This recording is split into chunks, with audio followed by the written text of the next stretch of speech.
Ole hei tun truma chuan ral tan pakhat phai lama omin ngai dam dil na video ron leya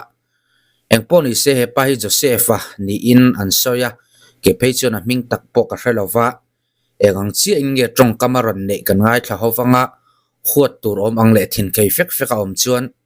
a kan ti ve do hrep tonga ama ro chu chu tiang ni lova thata ka remna duwa remna siam tu mangai dam aron dil ani ro chuan angai dam dil na hi ka kan pom sak te po ngai anga mi na rem thuan ron soina na na chuan ngai dam theilo tur thu kha om bik lova o engpon isela angai dam dil na video hi en ho photang o pharon choi le ngai dam ko ron deal tuwa chan chu ngai dam deal lo thei ka ni lo wa chan chu tu mo ni hian in miron phone a miron call a video call pon miron call ngam lo chan chu heta sang ni son pakwa to atanga sang ni son pakwa dei to kan pani kara boruak nei kan nia chuanin kanin kan in lei china tha ma se kanin betam lawa chu miron call to pa aron chap na sa i milo tor poilo to ka eng to khapon thiam thu te karon soya eng to khapon te khinna karon da eng to khapon i karon soi fia tu ma se ka in soi fia chuak zo lawa ti khanin ka ming chiat pha in anin milo tor poilo to ka chuanin ta chuanin kai eng te ka lo thlem ve to ka lo nem ve to mo ama chuan te ka lo nem chap to su te eng te ka lo nem to ang eng te ka nem chap su ba ro tin eng te ka thatak in ka lo nem ang ta chuan eng te ka lo nem ve ti chuanin ama chuan te nge chap su tia eng te nge ka lo chan let ti chuanin khongai takin chap to su ka thil ti wang hianin i nangma hong om su se a chan chu nangma hong om ani chuanin ka thil ti hi adik lo ani chu wangin nangma honga milo tor pui ka hria ni min ole engpon isela kha an mel hriat ten kan du ange in an mel hriat ten an lo khola a video siam kha athat lo thule mizo na thlak u nau te zo na thlak te in lai chin na ti che thei zong in pum khatna ti che thei zong le hei in huat theina ang zong video ron siama wang khanin kan video malama khan chung khat laina te an nei ni chonin hanjil ve te u kan ti lop lopa an hanjil ta ni ngei turania na engpo ni sela Mizoram a hianin nam chi hrang kan om ve kan state ti ate view na chungin nam hrang om ma ila hei kanin lungrolin kanin ngei view meya school a poni se dulian trong hi kan mang mai thina hei tun truma po hianin hemi barmaral tlan isu bi ka hianin mi chi hrang in laran ron khel ni bering ka ria ke chon tuna chon han riak vak po hi ka tum to lawa ma ro chu thin khei zong taka an ron trong ve le ni chuanin a bul kan tran towa a to pan thleng lo lowang chu ti ril ru kha ka pu ve thawa anin thiam lowa ngai da man ron dila a kan thiam lo ani ye u nau ten an ti na chuanin lo chuk ron lui kha ke chon thra ka ti big lo chan chu i zo na thlak vek kan ni ya tuna kanin ti boina te kanin hauna te hi kol ho te Indian vai kan ti me te ho te hi an lo mang ti te la om ve ni chitlem te kha unau tlem te kan lania etia ngai dam an dil na hi chuanin mi pui te pon ngai dam kan du ni kan ngai dam theilu tu kan ni mi anin thiam lo chuanin ngai dam mai kha kan ti turani ve pakhat bokatin puwan la sai lo an ti khan video ron siam towa video ron siam nu loka bidang in ti khan an ron beizui le a pakhat tunge a ming chi kha hre to lo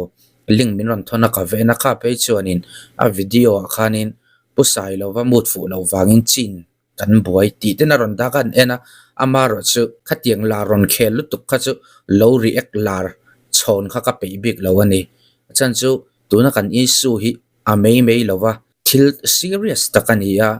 I u nau dar vek theina ni wang hianin a mei ang kha chu ka react du big lo wa hei chon ti hian thatak in thu paron choya ngai damaron dil na hi chuanin ngai dam thei turin mizo mi pui te pon kan ril ru lo siam la ti kha kan soi ang pon sia video hi I athu soi vel hi hriat thiam hara tu ber hinge aron men som chi po ka hrelawa ang pon se ngai dam tum phot la video hi en le photango min tor pui do lu tuk ni ka hria i chap to su milo tor puya nangma hwa ka thil ti awang le heta ke na thil thai mo ka tia I hetia ka lo ming chi thianin nangma hong to chuanin le hetia cha chuanin ke ma hi I ka dik lo ti na ani ka tia chu ta chuin ka dik lo hul hual ti ha za ka pom chi ani chu wang chuin i he ka boruak ron noi ron tong tam le thil thalo tak tak hetianga ka ron tong tam hrim awanga boruak ka ron cho noi ka ron nok sak awanga hetianga i midang tam tak ka lo hong lo nei mo keima a le chin na ni ka nei phui ka le chin te mo ka le chin te ka mer hriat te ina mi lo tor pui mi lo betu te kha keima awangin an lo keima awang ha mi lo keima a han mi lo keima ka thil ti a kil boru i awang hian in mi lo tor pui a chu an pakhat chu ron tap ka ti chu chuan midang po ka soi ve do na ron ti sup a hei keima ai o hanin an ngei dan ron soi don ai angai lo a chan chu angai lo tiang han chi su a chan chu in lo in nam hoi ve khanin nang mani ta na thalo a chan chu i keima enti ko pon hei ti ve mai lang ka dik thei lo wa i chuan khatianga in lo in i post te hei khaten lo jen lo comment ve khanin thil ho mai me in minga lang zel ti in ka ret me ka ti chuan ka chang le ta chuan ta chia chuan in ke po ni ka thil ti hi tiang bok chu long ka ni tin kai hre chuaka chu wang chuan ngei dam dil tu ngoi hi ka ni ti hi ka in pom chu wang ngei dam ka dil rek chu ka ma ka thil ti tu na ka boru ron cho noya wang le nok sakta ka ron che ta wanga ngong alo nei kha ka thiam lo hul hual ani keima thiam lo vek ani ti ka ron sei du ni chuanin i ei hriat angin hei mani ipuitlin huna ngei ni don kan tiang do khanin manin bai sei le song to le hei i tum te po kan menga ti hisap khanin thil hi ka ti via kha i ka ri sei thiam nan ni mi lo se kan ni vek anga hei thang thar te hi i kan puitling to a tiang rangin kom thei lo tia har chuak dua e chan la du hi kan tamanga e ma chau ka ni do lo ke pon i tian chuti chumi bel chan chuanin tian chan te ka ron la ma se engra thama ka seng le si lawa ka ra ka thil tu ra chu a chia ka ti na ani ang chu a chia ni chu ka tuar let vek zela tuna ron soitak ang khanin a ngong tur ngai tu mi lawa video siam pop te ei soila apoyangem ei soila kanral kan unau ten an tor phangem he ka thu so hiam zoril ru atinangem ral tlan zo kan ni sia unau ni mai ila ramshanin min then ranga chu wang chunin an mit ka ti khamangem ti hi kan ngai tu ram mangai chu tiang kan ngai tu lawa kan du kan omna mun a hima wanga hoi tak kan trong hianin eta ral tlan mitam tak nun khanuam loin inron siam theiani nangnin in tur vele mi lo mun dangain omde ma se mitam tak ral tlan an ummi zorama khan nuam lo ti nan te na manga in thlarun nan te pusai lo soyang do khanin tuna te chonin ral tlan in poyang khoina sali tuka concert le po ni la min poisan thodu to lo wang atiang khan mo chu wang chung kan thu soi tur hian eng poi nge a khoi thei kan thu soi hian tu nge a liam don ti hi ngun taka ngai tu masak a thakop mai amai ro che hei ti hian puitling takin ngai damaron dila mina ngai daman dil na chuanin ngai dam chatum zel photang ole video en ho le photang mo i thu pha choi lo thei lo ka ni ante mi so chongin thu pha choi lo thei lo ini an ti in ka sia thu pha choi lo thei lo ini thu pha choi ka ngai hei ngai dam dil ka ngai ke ma hian chu bang ngai dam ka ron dil du chewa ai ngong aron nei nem aron thil ka ron ti ngong thil ka ron tin salu tu ka ke ma ni chin le mizawa hianin news kal tang le thuzia ka thil ron upload news tiang bel chana ka ron zi avele ka ron sei vele ka ron tlang au ve hok bak khanin ke ma ni pani a hianin hong a nei wangin le ka thil ti awanga i ka mel shia le ka una hei ka mel shia le ka lai chin te melon bia melo tor puya an mania lo honga tap hei mi tui ta lo tra hi la wang khanin ngai dam ka dil du tak zet ti kha e melo shet thiam pui do nia chan chu ka ngai tu non fowa eng wange hei i tu na hei kan thlenga ka thil ti khanin eng ra tha ma ka seng lo ni tu na hi chu wang chuanin kein nu bok angai nge ti kha ka soi to mai thea kein nu dok keima hi kai nuk dok angai nge ya ngai dam dil ka ngai nge ya abi ama hi mi channel le tu keima chu sel zo mon pu ya hi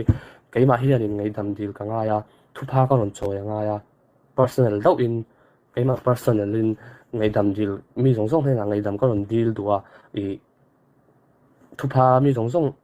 he na thu pha ka ron choi duwa ka thiam lo tak tak ani ti hi ka soi du ni a chan chu kai hre chiang engra thama hei tu na hen ka seng lo ni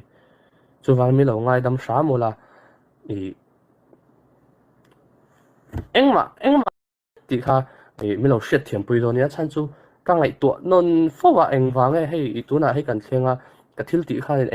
engra thama ka seng lo ni tu na hian chu wang chuan in kein nu bok angai nge ti kha ka soi to mai thea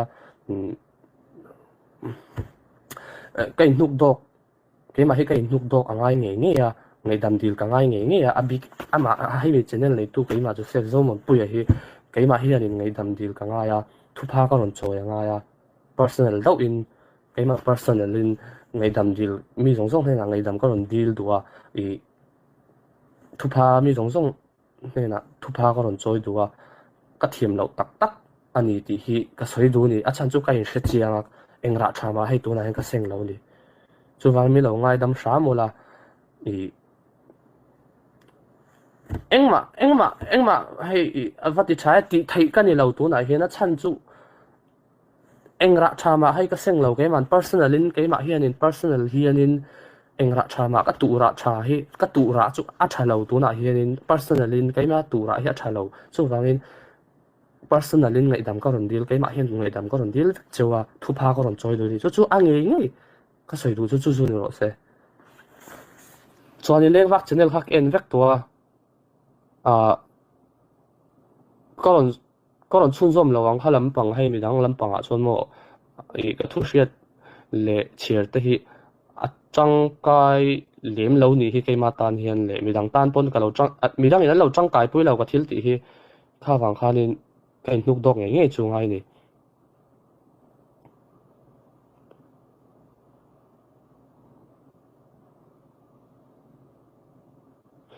a khat yang zong khan ro se boi tla i engpo lo ti ve mai la atura hi a thalo zel ke ma lama tang hen ka tura ka seng turi a thalo zel chu wang soin engpo ti la dik thei lo chu wang soin ka soi tong han ngai dam ko ron dil vek chawa thu pha ka ron choya i response ka don hei ka thil ti wanga mi lo response tu te mi lo reply tu te i kha chu ka ron mention du na chan chu i chu tiangin hei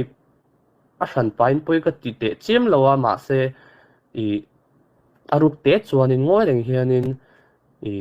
ka tuara ka nguya ka mit tui hi atling lowa chung zong chu ni chu te lowa chuan in min enga hei khola ya ka kala dora zel le turun ka kala kalau nguya niang hei set face ka lo nei niang khami boruak ngai to thil ti boruak ngai to in ka kala zel dor ka pa na ko nga so in set face tak khai ka lo om china so in nam dang ho hian in mi dang hian in mi lo huwa mom hel shet lo an ni chu mi lo an lo set ve hei min huwa lo set ve zel ka hel shet lo po han ka set face an huwa an lo set ve mo vak khat po lain belo in kalpel rongot khanin i public a hianin ka set face muwa mi lo set ve hal zel kha an oma kha te kha i ka thil ti le ko om dan ka mel pu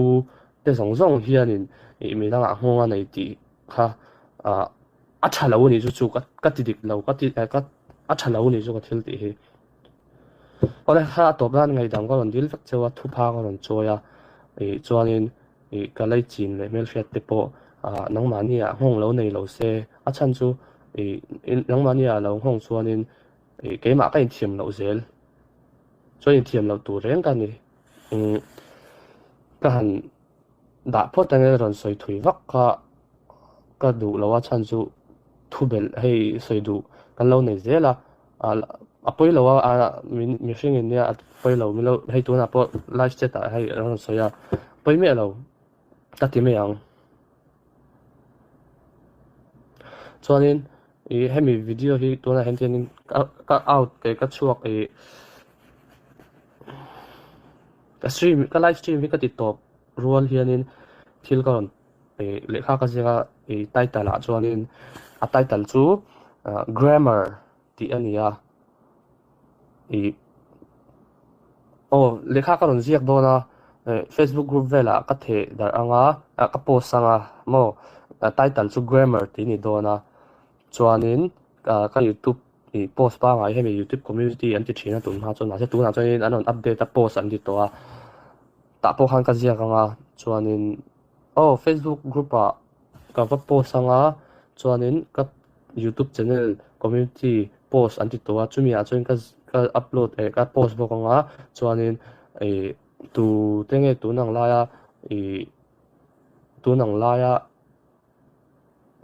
laya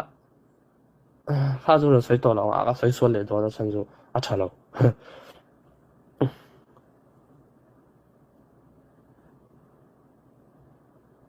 kha comment a milo positive ta ke milo ilo comment a kalom kha te kha ke ma in thla shung me lawa in ma ka ron lan ngam le na tiang te kha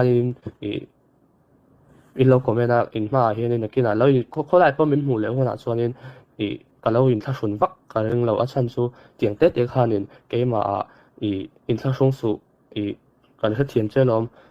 nie kut kan thak lawang che tia thate te positive ta ka milo comment sak tu te hi lom thu ka hrilang cheu bye bye ve ku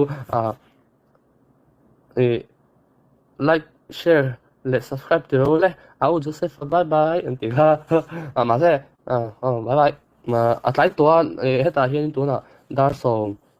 pakhale tan ve na nang ni tu na dar khat le chan ve chi ni isa lai nga lu le bye bye ole video chu ti khang kan en zo ta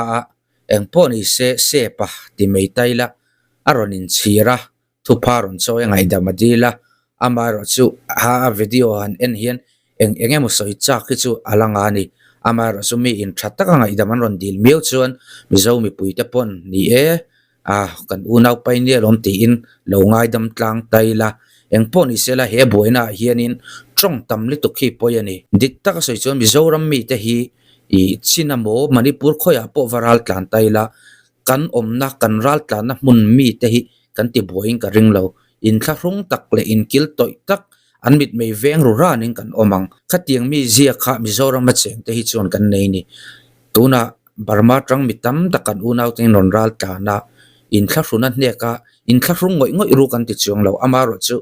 media kal tlanga in be te phun te mo heng hi kan ti turani lo